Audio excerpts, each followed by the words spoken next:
सावन के इस पूरे महीने में एक ऐसा दिन आता है जिस दिन सिर्फ पूजा नहीं होती बल्कि हर सुहागन स्त्री अपने पति की उम्र मां पार्वती की झोली में डाल देती है। मान्यता है कि इसी दिन माता पार्वती की वर्षों की कठिन तपस्या पूरी हुई थी और उन्हें भगवान शिव पति रूप में प्राप्त हुए थे, और यही दिन है हरियाली तीज। माताओं बहनों, आज मैं आपको शुरू से लेकर अंत तक यानी एक दिन पहले की तैयारी से लेकर व्रत के पारण तक हरियाली तीज की पूरी पूजा विधि बहुत ही आसान और सरल भाषा में समझाने वाला हूं, तो वीडियो को अंत तक जरूर देखिएगा।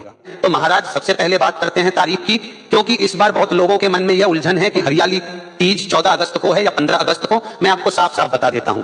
पंचांग के हिसाब से सावन मास के शुक्ल पक्ष की तृतीया तिथि 14 अगस्त 2026 की शाम करीब 6:46 पर शुरू हो जाएगी और यह तिथि 15 अगस्त की शाम करीब 5:28 तक रहेगी। अब जब भी किसी तिथि को लेकर कंफ्यूजन होता है तो हिंदू धर्म में हम उदया तिथि को मानते हैं, यानी जिस दिन सूर्योदय के समय वह तिथि चल रही हो, व्रत त्योहार उसी दिन मनाया जाता है। क्योंकि सूर्योदय के समय तृतीया तिथि 15 अगस्त को ही मौजूद रहेगी, इसलिए हरियाली तीज का व्रत और पूजा 15 अगस्त 2026 दिन शनिवार को की जाएगी। और हाँ, इस बार एक दिलचस्प संयोग भी है, यह दिन हमारे देश का स्वतंत्रता दिवस भी है। तो जिन घरों में बच्चे हैं, स्कूल की गतिविधियां हैं, वहां माताओं को थोड़ा समय प्रबंधन करके पूजा की तैयारी करनी पड़ेगी। इसलिए मेरी सलाह है कि आप एक दिन पहले से ही तैयारी शुरू कर दें ताकि व्रत वाले दिन आपको जल्दबाजी ना करनी पड़े। अब बहुत सारी बहनों का यह भी सवाल रहता है कि हरियाली तीज और हरितालिका तीज में क्या फर्क है, क्योंकि दोनों नाम सुनने में मिलते जुलते लगते हैं। तो मैं साफ कर देता हूँ। हरियाली तीज सावन महीने के शुक्ल पक्ष की तृतीया को आती है, जबकि हरितालिका तीज भाद्रपद महीने के शुक्ल पक्ष की तृतीया को मनाई जाती है, यानी हरियाली तीज के करीब एक महीने बाद। दोनों ही व्रत भगवान शिव और माता पार्वती को समर्पित हैं। दोनों में ही सुहागन स्त्रियां अपने पति की लंबी उम्र और अच्छे वैवाहिक जीवन के लिए व्रत रखती हैं। लेकिन फर्क इतना है कि हरितालिका तीज के नियम कहीं ज्यादा कठोर माने जाते हैं, वहीं हरियाली तीज को कई क्षेत्रों में उत्सव की तरह भी मनाया जाता है, जिसमें व्रत रखना अनिवार्य नहीं समझा जाता। मान्यता है कि जिन क्षेत्रों में दोनों तीज मनाई जाती हैं, वहां महिलाएं अपनी श्रद्धा और सामर्थ्य के अनुसार दोनों व्रत भी रख सकती हैं या इनमें से किसी एक को चुन सकती हैं। यह व्रत मुख्य रूप से राजस्थान, हरियाणा, मध्य प्रदेश और उत्तर भारत के कई हिस्सों में बड़े हर्षोल्लास के साथ मनाया जाता है, जबकि बिहार और उत्तर प्रदेश के कुछ क्षेत्रों में हरितालिका तीज का प्रचलन ज्यादा देखने को मिलता है। अब जरा समझते हैं कि इस व्रत का नाम हरियाली तीज ही क्यों पड़ा। सावन का महीना ऐसा समय होता है जब बारिश के बाद पूरी धरती हरे रंग की चादर ओढ़ लेती है, खेत लहलहाने लगते हैं, पेड़ पौधे नई कोपलों से भर जाते हैं। धार्मिक मान्यताओं के अनुसार हरा रंग नई शुरुआत, समृद्धि और सौभाग्य का प्रतीक माना जाता है। इसीलिए इस तीज पर हरे रंग का इतना महत्व है। हरी चूड़ियां, हरे वस्त्र, हरी मेहंदी, यह सब सिर्फ फैशन नहीं बल्कि इस मौसम और इस पर्व की आत्मा से जुड़े प्रतीक हैं। शास्त्रों में वर्णन मिलता है कि माता पार्वती ने भगवान शिव को पति रूप में पाने के लिए अनेक जन्मों तक कठोर तप किया था और अंततः इसी तिथि को उनकी तपस्या सफल हुई। इसीलिए इस दिन को महिलाएं अखंड सौभाग्य यानी कभी न टूटने वाले वैवाहिक सुख के लिए बहुत श्रद्धा से मनाती हैं। जो कन्याएं अभी अविवाहित हैं या जिनकी सगाई हो चुकी है, वे भी अच्छे वर की कामना के साथ यह व्रत रख सकती हैं। हालांकि यह विशेष रूप से पुरुषों के लिए निर्धारित व्रत नहीं है।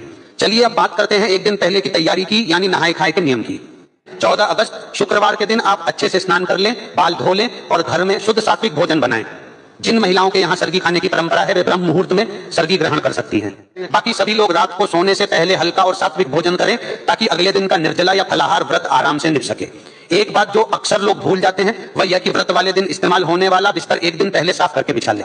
पुरानी परंपरा में मान्यता है कि तीज की रात शुद्ध और स्वच्छ बिस्तर पर ही सोना चाहिए, रोज के इस्तेमाल वाली चादर पर नहीं। साथ ही अगले दिन सुबह दातुन करने के लिए भी अलग से नीम या बबूल की टहनी रख लें। रोज वाला ब्रश उस दिन इस्तेमाल नहीं किया जाता। अब आते हैं मुख्य दिन पर, यानी 15 अगस्त की सुबह पर। सुबह उठकर सबसे पहले स्नान करें। स्नान के बाद अगर आप निर्जला व्रत रख रही हैं तो जल भी ग्रहण ना करें। लेकिन जो महिलाएं गर्भवती हैं, बुजुर्ग हैं या स्वास्थ्य कारणों से निर्जला व्रत नहीं रख सकती, वे फलाहार व्रत का चुनाव कर सकती हैं। इसमें कोई बुराई नहीं है। मान्यता है कि व्रत का असली अर्थ श्रद्धा है, शरीर को कष्ट देना नहीं। स्नान के बाद अब बारी आती है 16 श्रृंगार की। यह वह दिन है जब हर सुहागन स्त्री को पूरी तरह से सजना चाहिए। बिंदी, सिंदूर, काजल, मेहंदी, महावर, बिछिया, मंगलसूत्र और हरी चूड़ियां, यह सब पहनना इस पर्व की परंपरा का हिस्सा है। जिनकी शादी नहीं हुई है उनके लिए यह दिन खास महत्व रखता है। कई जगह मायके से बेटी के लिए तीज का सामान भी भेजा जाता है, जिसमें कपड़े, मिठाई और श्रृंगार का सामान शामिल होता है।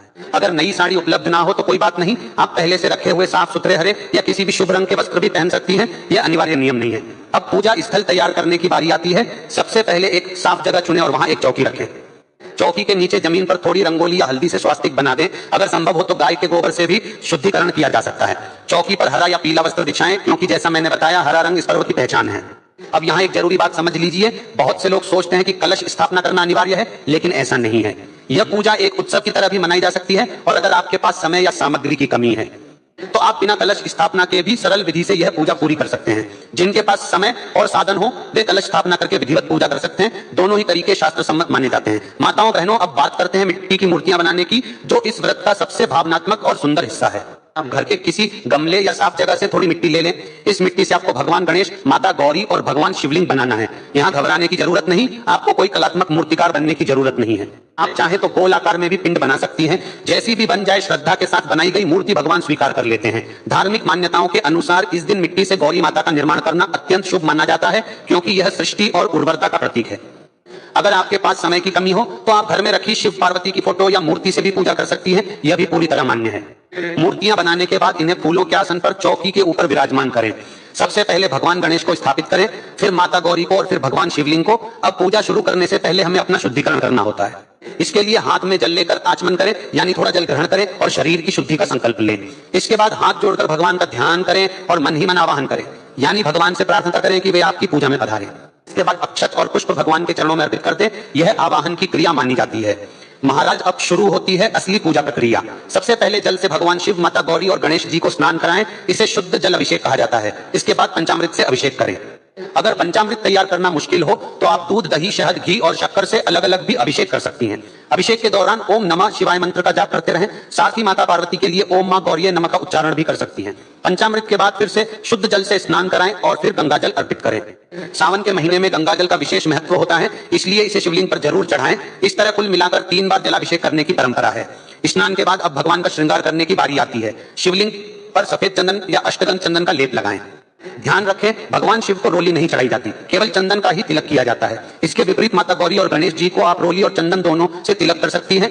तिलक के बाद अक्षत यानी बिना टूटे चावल अर्पित करें। इसके बाद वस्त्र के प्रतीक स्वरूप कलावा या मौली अर्पित करें। यह भगवान को नए वस्त्र भेंट करने का प्रतीकात्मक तरीका माना जाता है। माताओं बहनों, अब बारी आती है फूल और पत्तों की। जो भी मौसमी फूल उपलब्ध हो वे भगवान को अर्पित करें।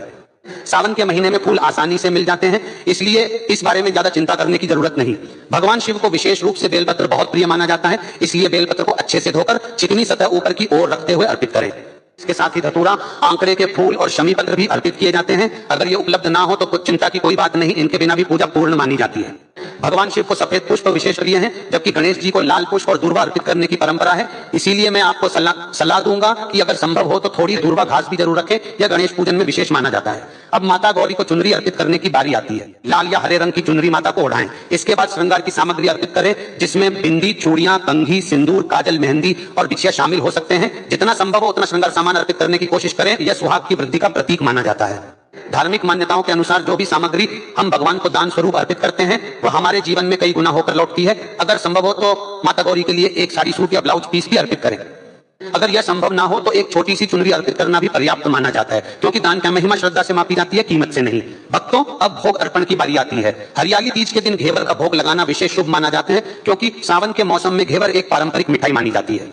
अगर घेवर उपलब्ध ना हो तो कोई भी अन्य मिठाई अर्पित की जा सकती है। इसके साथ ऋतु फल यानी इस मौसम में मिलने वाले फल भी भगवान को भोग स्वरूप चढ़ाएं।